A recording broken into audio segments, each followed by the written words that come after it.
I'm Judd Myers. I'm Scott Tipton. Welcome to Blastoff.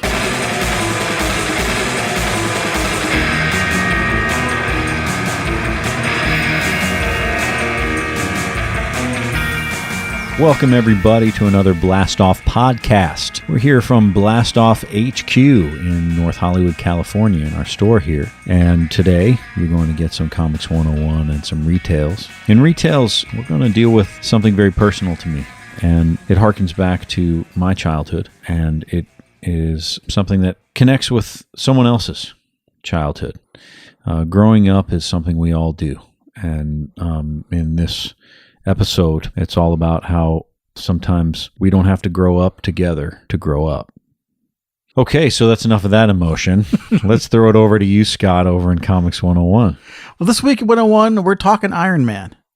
And this is another one where the kind of wide-ranging conception of what this character is has so drastically changed from when I first wrote this recap 12 years ago, explaining the origins and the historical track of the character. Because all of a sudden, Iron Man means different things now to different people.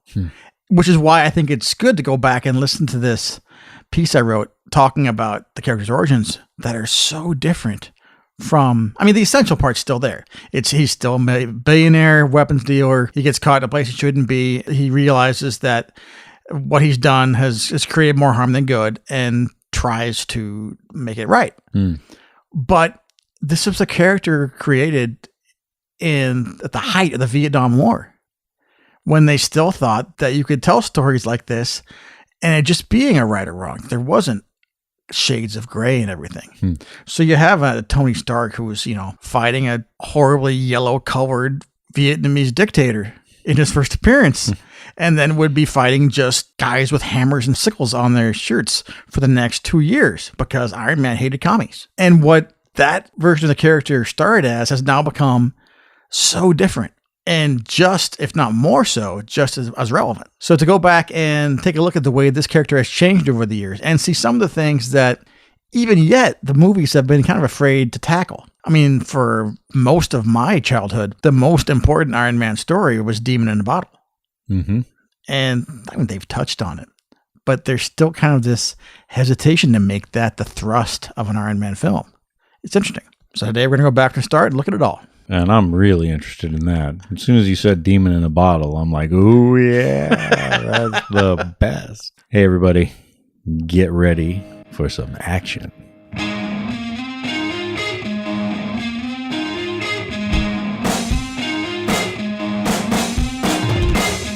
The history of comic books, the characters you love, and the people who created them. This is Scott Tipton's Comics 101.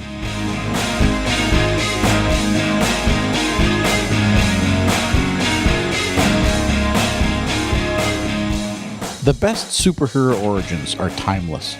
You can pick them up at any time, and the story and the concepts are as fresh as they were the day they were created. A shy teenager is bitten by a radioactive spider and learns a tragic lesson about responsibility. Or rocketed to Earth from a dying world. A newborn child is raised by Midwestern farmers and grows up to be humanity's greatest champion. Then there's Iron Man. Although the basic origin itself can be tinkered with to fit a more current time frame, the original story is, shall we say, problematic, involving as it does the Vietnam War. However, if you look past the dated trappings, there's a concept at its core that still works quite well, and is as relevant today as ever. Back in 1963, Stan Lee had an idea for a superhero who was also a successful businessman, a jet-setting Howard Hughes type.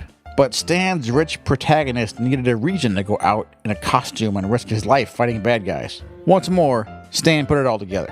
As he recounts in Son of Origins of Marvel Comics, what if our hero had an injured heart?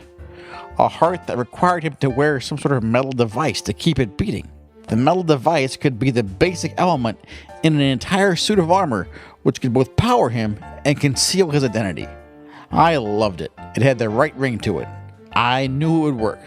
Dubbing his new creation Iron Man, Stan turned over the plot to his brother Larry Lieber, who the previous year had conceptualized Stan's Thor notion to provide the script. As for the art, Don Heck provided the pencils, as he would for many of the succeeding Iron Man adventures. Jack Kirby, meanwhile, contributed the design of the original Iron Man armor, as well as the cover for the debut appearance. Compared to the power of Jack Kirby's work, or the sleek dynamism of Steve Ditko's style, some have called Don Heck's work boring or staid, a position with which I must heartily disagree. Heck provided the sophistication to the character that fit the high society feel of the idea of a Tony Stark, billionaire playboy.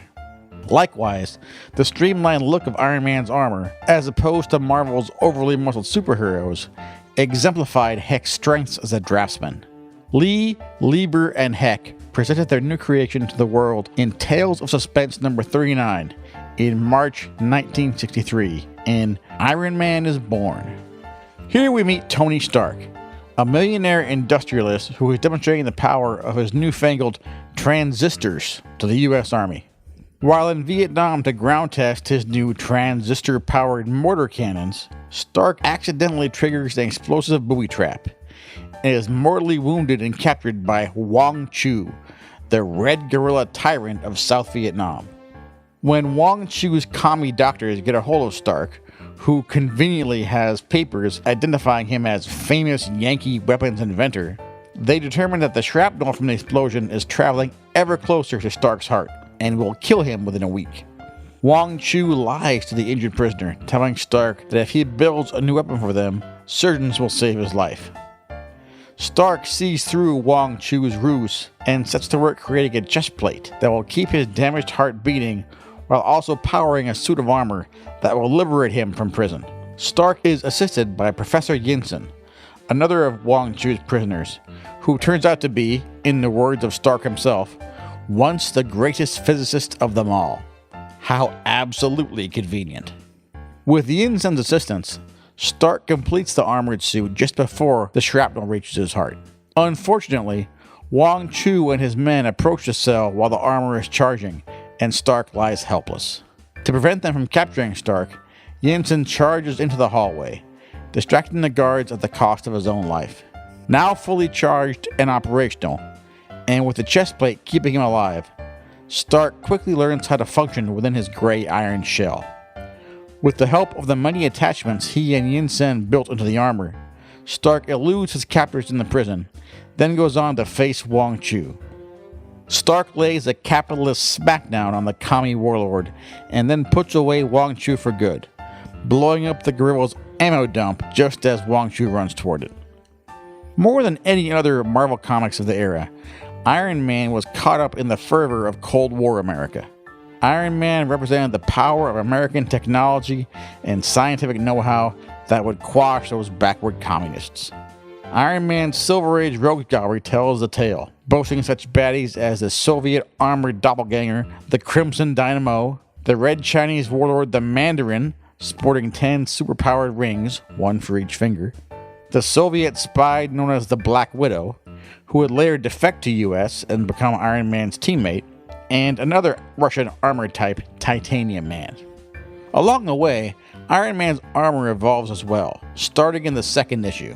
Stark returns to the United States and his playboy lifestyle, and shows off the first of many upgrades, changing color from gray to gold.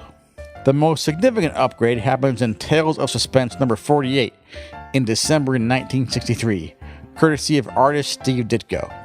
He put together the sleek, streamlined red and gold ensemble, the most influential in the series run. To this day, most new interpretations fall back on Ditko's as a template. For more than 20 years, the only significant alteration to the Ditko suit was in the helmet, which would occasionally feature a forked faceplate, visible rivets, and, very briefly, a nose, thanks to artist George Tuska. The armor's abilities have stayed fairly consistent throughout the series. Increased strength and resistance to harm, boot jets for flight, repulsor beams of concussive force from the gloves, and a unibeam laser from the chest. Occasionally, special attachments or add-ons are utilized, from jet boosters to increase speed, to roller skates for, well, increased funkitude, I guess. Specialized armor is also created for specific situations, such as outer space, underwater depths, or stealth missions. By the 1970s, the Cold War angle is downplayed, and more emphasis is placed on Stark's business interests and matters of corporate intrigue and sabotage. The issue of Stark's bad heart is finally settled. He receives a synthetic heart in an experimental operation. This takes away a fair amount of the series' central concept, however, namely the millionaire playboy with the fatal flaw.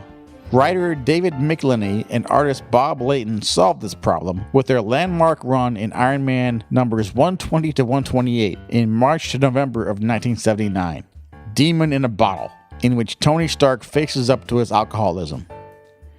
In Michelinie's tense thriller, Stark's company is ever so slowly wrested from his grasp, while competing industrialist Justin Hammer frames Iron Man for the murder of a foreign ambassador on live television.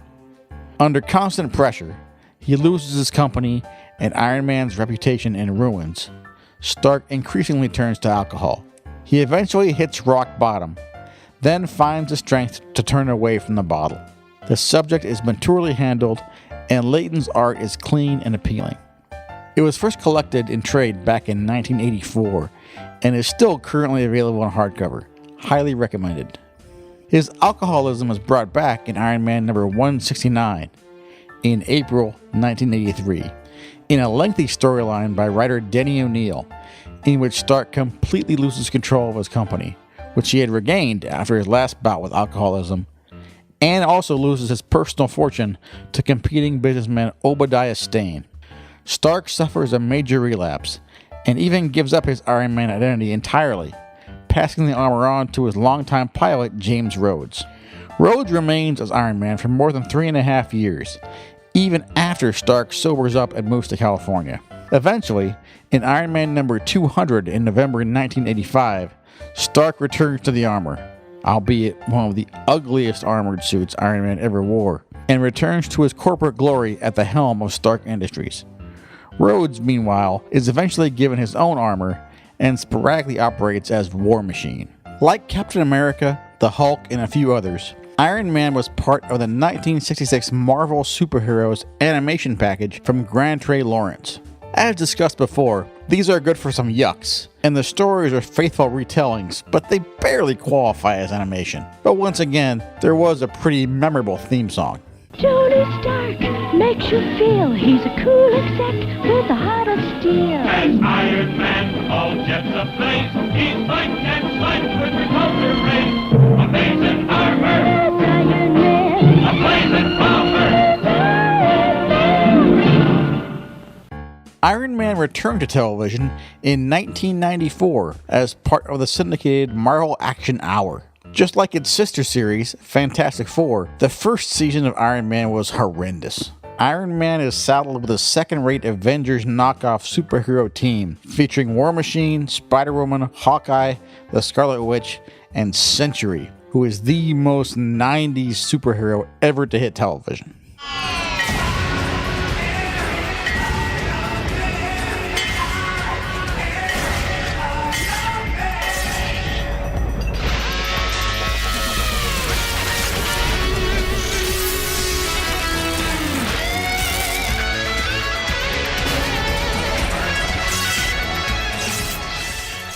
The scripts are juvenile and unfunny.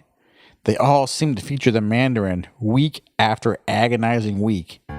And the voice acting, with the notable exception of Robert Hayes as Tony Stark and Iron Man, is well below par. Like Fantastic Four, however, in a rare move for television, producers noticed and took action, replacing the entire creative team and recasting the whole show with the exception of Hayes as Tony Stark. As a result, the second season is much better, with smarter, less formulaic scripts, better animation, and improved acting. There is a well-done adaptation of the Armor Wars storyline from the comics, and most important, the Mandarin, who for some reason is colored a lovely shade of green in the series, doesn't appear in every stinking episode. Don't bother with Season 1, but Season 2 of Iron Man from the Marvel Action Hour is well worth your time. Iron Man first got the feature film treatment in 2007 with the direct-to-video DVD release The Invincible Iron Man, directed by Frank Parr. It's not a bad translation of the character, but it places far too much focus on one of Iron Man's villains, the Mandarin, considering that he never actually shows up in the movie. There's also the inclusion of a father-son dynamic that winds up weakening Tony Stark's character, and far too much mystical mumbo-jumbo that doesn't fit the tone of what Iron Man should be about. Fortunately, in 2008, Jon Favreau's Iron Man for Marvel Studios does just about everything right. It's a great movie for everyone, whether you're a longtime Iron Man fan or someone who's never read a comic book. Much of the credit must go to Favreau, who knows how to get the best out of his actors. There's not a single scene that seems forced or doesn't ring true. Favreau clearly did his research, deftly weaving elements from 4 decades worth of Iron Man comics into a film that feels more like Iron Man than any Iron Man comic I've ever read. As great as everything else in this movie is, and it's pretty great, the movie lives or dies by its star. If you don't believe in Tony Stark, all the high-tech SFX wizardry is just going to feel like a big video game. Luckily, Robert Downey Jr.'s Stark is charismatic, charming, funny, and conflicted, and you just can't take your eyes off him. For the first time in one of these big-budget super movies, you're not just counting the minutes until the protagonist comes back into a superhero suit. Bravo! Iron Man was followed up by 2 very successful sequels, 2 Avengers films, and Captain America Civil War, all of which serve to make Robert Downey Jr.'s Iron Man perhaps the most popular cinematic superhero ever captured on film. To be honest, it's something of a mixed blessing from Marvel Studios, because as long as Robert Downey Jr. is around and willing to work, Iron Man can keep appearing and keep drawing moviegoers to theaters by the millions. However, when the day finally comes that someone else has to put on the armor for the first time, and we all know that's going to happen eventually, that is going to be one tough sell to find anyone that audiences will accept as Tony Stark. Hopefully, this won't be a problem that we face anytime soon.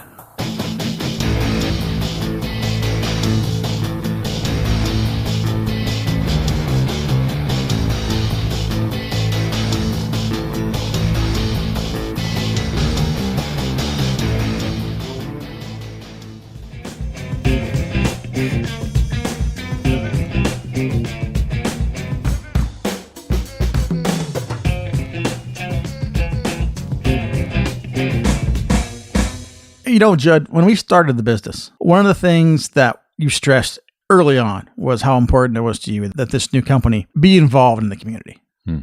And we've had a lot of different partners in that regard over the last few years.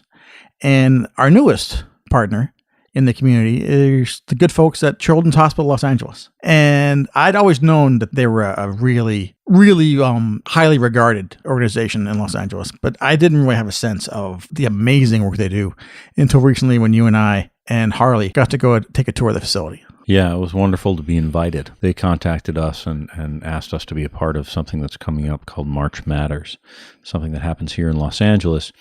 Normally very big companies, you know, Disney and Ralph's and all these different organizations raise money for awareness for children's illness, cancer and otherwise. And they were reaching out to more local community retail. And our name was brought up, and they reached out to us and asked if we would like to be a part of it. And yes, we recently went on a tour there. I had been there before a while back in a new unit that was being built, which was the bone marrow unit, and this was for children's cancer unit. And these were kids who were sort of at the end of everything.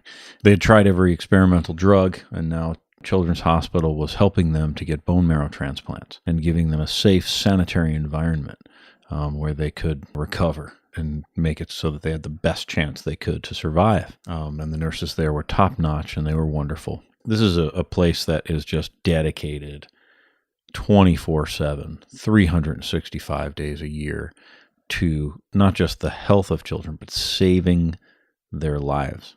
It definitely works with who we are as a company. Blastoff is a charitable company. For those of you out there who don't know, we give a percentage of everything we make every month to a different charity. We've done that since we opened every single day. And you can see the transparency of that on our website. If you go to the charity tab on our website, you'll see a list of not all but some. And it's quite a list of the organizations that we have worked with and given to. We don't just give money. We don't write a check. We don't just give comics and drop it off. We work with these organizations. We spend time working with them, developing things, building, literally, shelving to put books on, whatever it is that we need to do. I think we've talked about this a lot, that when we started, it was going to be 12 charities in 12 months. Doing the count of last year, it was 34, which means that we're not saying no, because how could you? But for all of you out there listening, your comic book store can do that. Your local 7-Eleven can do that. Your gym can do that. You can do that. It's very easy to do if you structure it that way. And I talk about this, the floor of our business. When you move into a home, you think, oh gosh, I spent all this money on the copper pipes. I spent all this money on the windows. I spent all this money on the doors. The carpet is terrible. It's awful. I know we got to take it up and put in a new floor, but we'll do it next year. So you move everything in and you put all of the stuff in and you move in with your family, and then a year goes by and you go, we'll do it next year. And a couple of years go by, and then 5 years go by and you still haven't fixed the floor, because what are you going to do? You're going to move out all of those fixtures. You're going to put your family up in a hotel and you're going to spend all that money. And so for 5 years you have this old carpet on the floor, and it's the one thing you wished you had done when you first moved in. When we first started our company, the floor was giving. The floor of our company was about charitable work. The floor of our company was about doing community service, serving the community, and not just our local community, but our worldwide community. And this connection we have with Children's Hospital Los Angeles is just another wonderful branch in all of the building that we've been doing, all of the growing that we've been doing with all these different organizations. In March of this year, 2017, we will be doing a very special event. It's not just raising money. We will do that, and we will raise a lot of money. We will be a part of this city. We're going to raise awareness that there are children right down the street from you who are fighting for their lives. They are not just, they're kind of sick. They're dying, and they want to stay alive. And there are people fighting for them, propping them up, helping them to continue for another day. And our job as people, as human beings, is to do everything we can to help. Your local comic book store does that. Your local comic book store is dedicated to it. We are your local comic book store. This whole idea is about you joining us. We're going to do it anyway. We're going to do it, whether you're watching or not, or joining us or not. It will be done. We would love for you to join us because it feels good. Anytime you'd like to help us out, if you go to the charity projects section of our website, there's always a link there to the charity we're helping out that particular month. And just speaking on it purely selfishly, what I've found is in troubling times, when things are uncertain and you're not feeling really confident about the way things are going in the world on whatever aspect, taking the time out to do something tangible and to know you're helping is a tremendous comfort. It means the world to me. And it's something that I never really took advantage of until we began this business. Yeah, I think that we all know, all of us know the roots of what it is that we do, what it is that we love. We all know that comic books connect to children, not to just our inner child, but to children. The children that walk in and out of our doors are the same children that walk in and out of doors in New Zealand. All over the world, there are children connected to comic books. It's a part of our lives. It is a bridge into our adulthood, and they're power totems that lead us back to our childhood. And childhood is where we felt the most invulnerable. Childhood is where we felt like we could accomplish anything. Childhood is where we felt like we could jump off a building and fly. And we're constantly we lose a little bit of that as we get older. Well, somebody once said that with great power comes great responsibility. And when you're feeling powerless, that's the time to exercise that power because you've got it. Mm. So help us out. Help us change the world.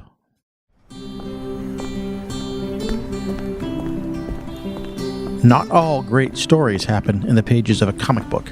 Some of them happen in the store. Welcome to Judd Meyer's Retails.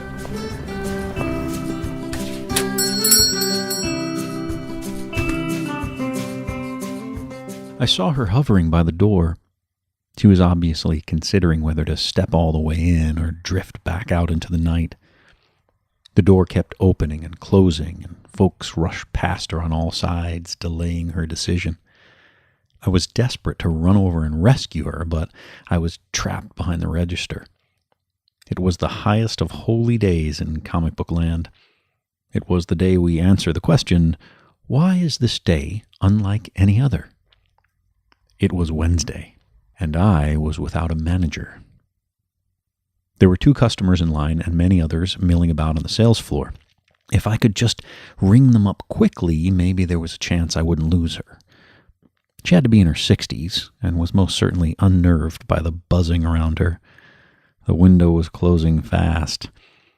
The phone began ringing, and of course, I couldn't find it. I must have set it down somewhere on my travels, but hadn't a clue where that might be. I can tell you which Superman issue the Parasite first appeared, but rarely have a clue regarding the location of my car keys, much less the phone that loves shouting at me. I called out, "Anyone seen my phone?" Some customers actually lifted their eyes from the 4-color drugs in their hands and casually looked around. Oscar called out, "Nope." Colin chimed in with, "It's not over here. Why don't you call it?" Chuckled Andy, not caring that he was the only one who found it funny. These are my customers, and I love them, one and all.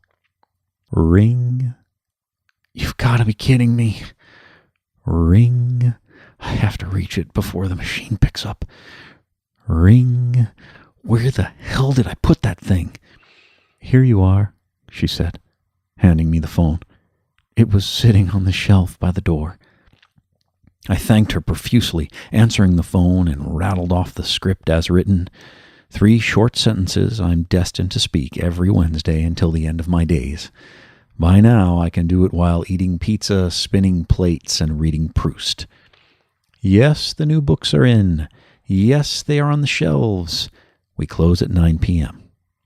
I looked up and found her drifting again toward the door. Nope, I thought. No way. Not this time. I glanced at Philip, hoping he could wait a couple of minutes to be rung up. He was hopelessly lost in the latest issue of Captain America, oblivious to the world around him. Perfect. I dashed out from behind the register and cut her off at the pass. "Can I help you with anything?" I said. She sighed, surveyed the chaos unfolding around her, smiled sweetly and said, I need to reconnect with my grandson." And time slowed down, and I went back. Her hand is soft and she smells like tomatoes. We've been to the fruit and vegetable market and picked a few for lunch. Nice and ripe. It's a beautiful day.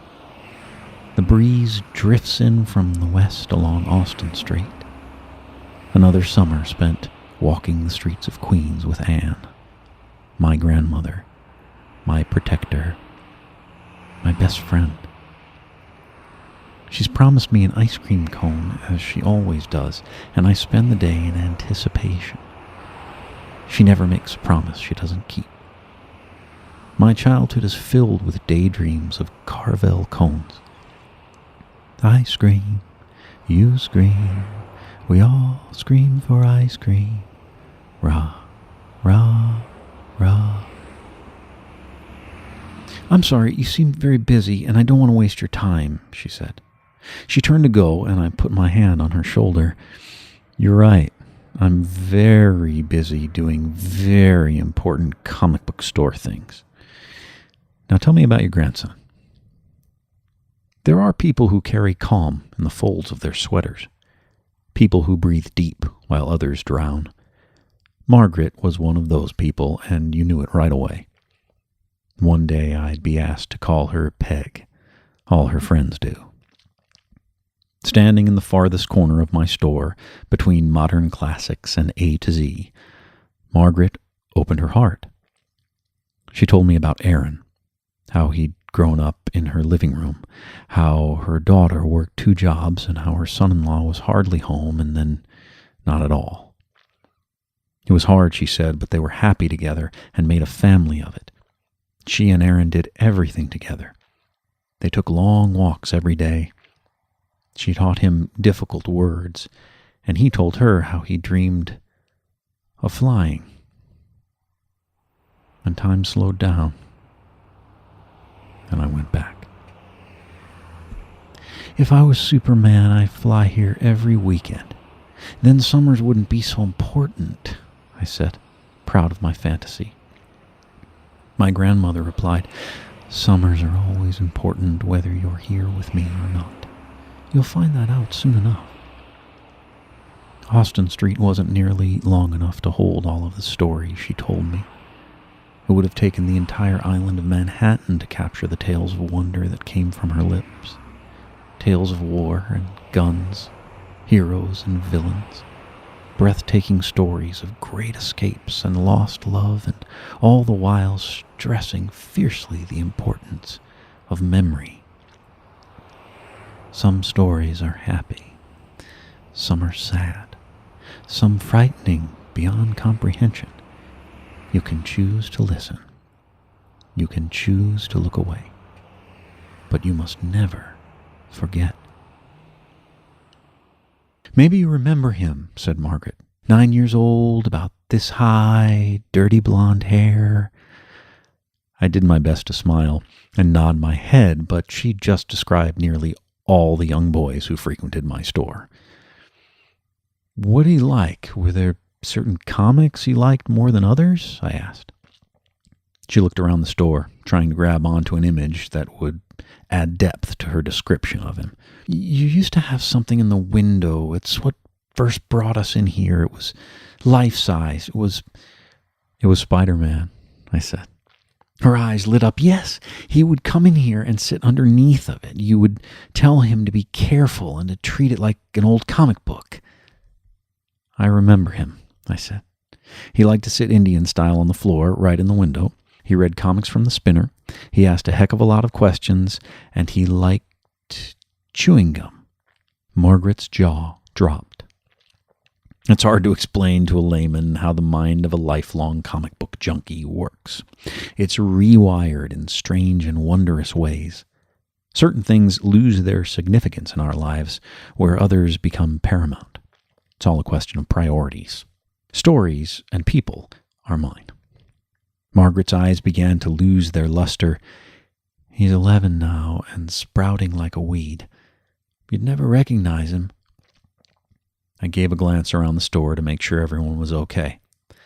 The racks were stuffed with great product that week. Lots of eye candy keeping them distracted. I asked Margaret where Aaron was.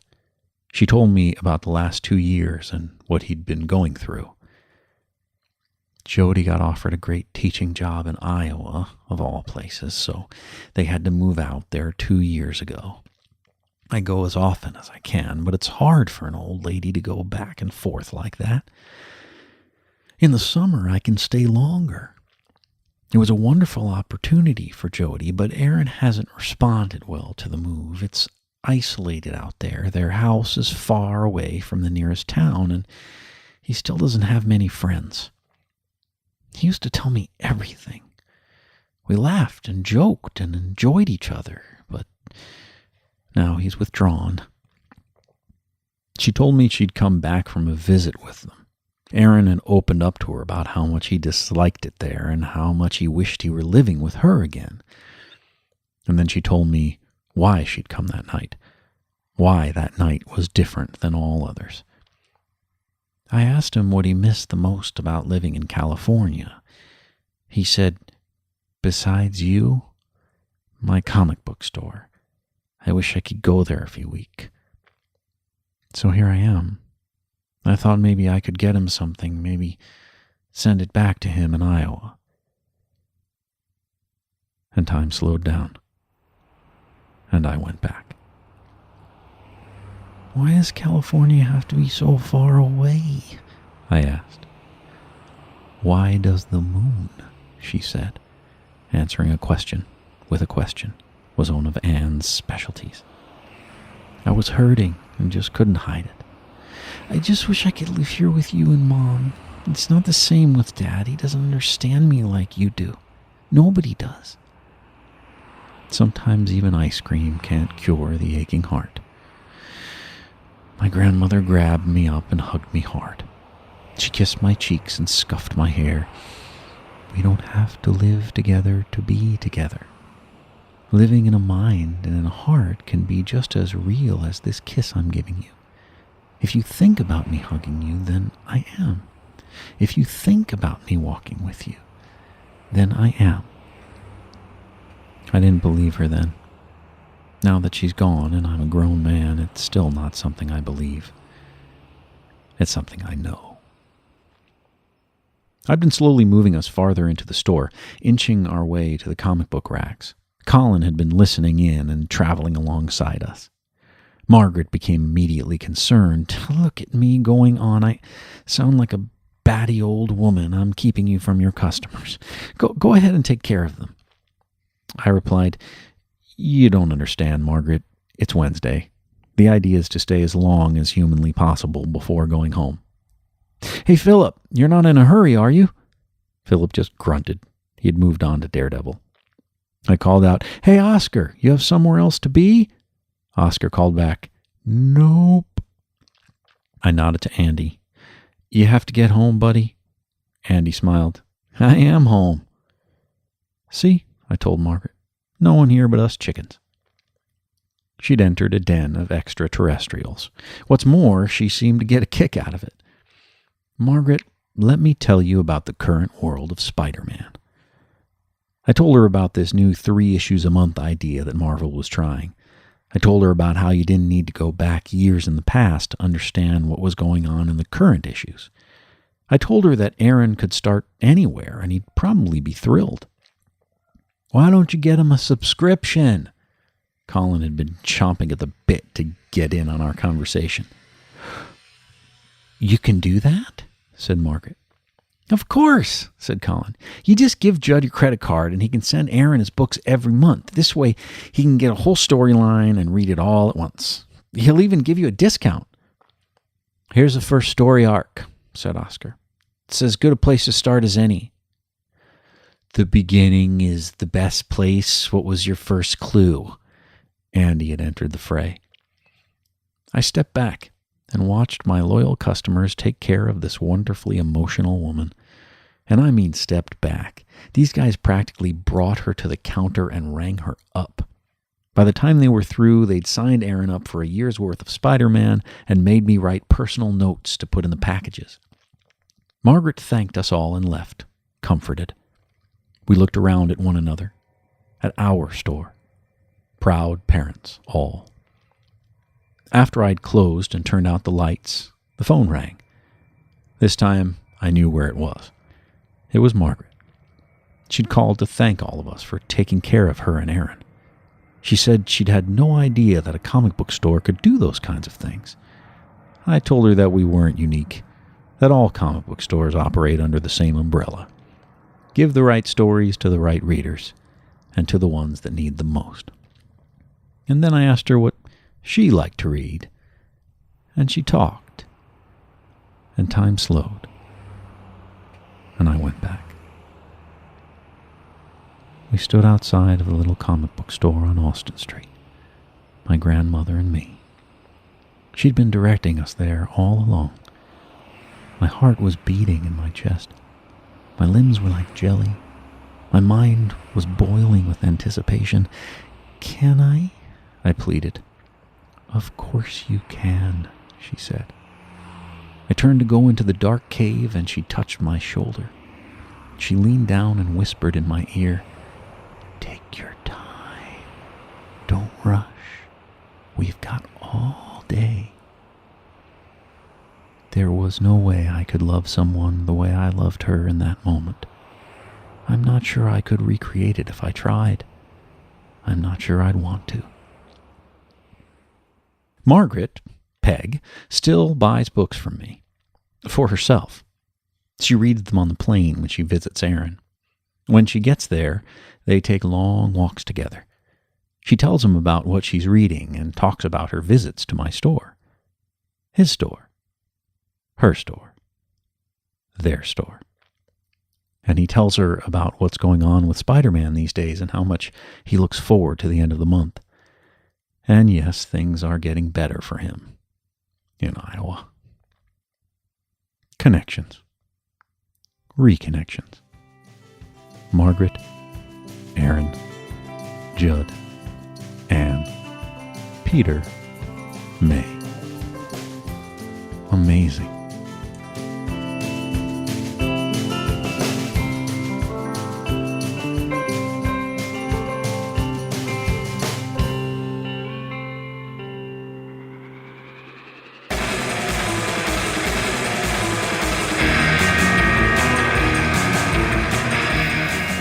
The Blastoff podcast is produced by the Colonel, Jeff Fox, Scott Tipton, and me.